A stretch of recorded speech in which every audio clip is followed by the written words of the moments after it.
میں تجھے دعا دیتا ہوں آج دل سے کہ جو غم مجھے لگا ہے اللہ وہ غم تجھے لگائے. تو نے آج تک کیا ہی غم دیکھے ہوں گے. اگر تو باپ ہے تو اولاد بچھڑ گئی ہوگی، اس کا غم سہا ہوگا تم نے.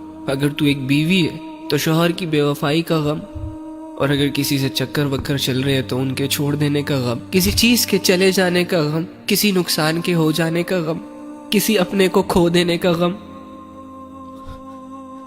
لیکن میں بتاؤں، جس دن تمہیں یہ فیل ہونا شروع ہو گیا نا کہ تم اپنے گناہوں سے، اپنی نافرمانیوں سے اللہ کو کھو رہے ہو، جس دن تمہیں اپنی زندگی سے اللہ جاتا ہوا فیل ہوا نا، تو اس دن تم رہ نہیں پاؤ گے. یہ غم تم نہیں برداشت کر پاؤ گے، اور پھر اس غم کو دور کرنے کی شکایت تم اپنے رب سے کرو گے. مجھے بہت حیرت ہوتی ہے آج اللہ کے سامنے لوگوں کو گر گڑاتے ہوئے، روتے ہوئے، اپنی زندگیاں کھوکھلی کر کے مانگتے ہوئے، کہ لوگ مانگ رہے ہوتے ہیں اللہ سے، شدت سے مانگ رہے ہوتے ہیں، شدت سے دعائیں کر رہے ہوتے ہیں. کسی کو رشتے چاہیے ہوتے ہیں، کسی کو دولت چاہیے ہوتی ہے، کسی کو عزت چاہیے ہوتی ہے، کسی کو کوئی بندہ چاہیے ہوتا ہے. لیکن اللہ کرے تیری لائف میں وہ دن آئے کہ جب تو اللہ کے سامنے جائے تو تیرے پاس کچھ نہ ہو مانگنے کا، تجھے ہر چیز بے معنی لگے، بس تیری زبان پہ صرف ایک ہی دعا ہو کہ یا رب.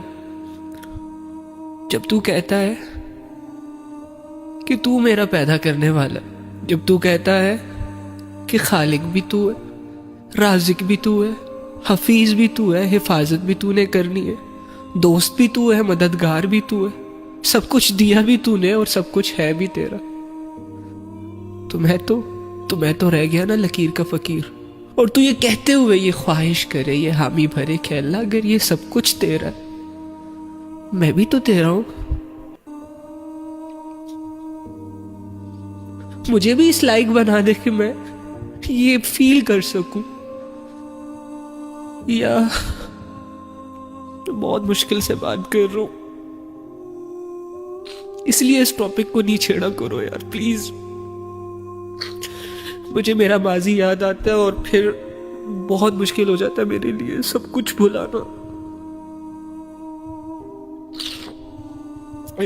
تو اللہ اگر یہ سب کچھ تیرا ہے تو مجھے بھی اس قابل بنا دے کہ میں خود سے یہ کہہ سکوں کہ تو بھی اللہ کا ہے.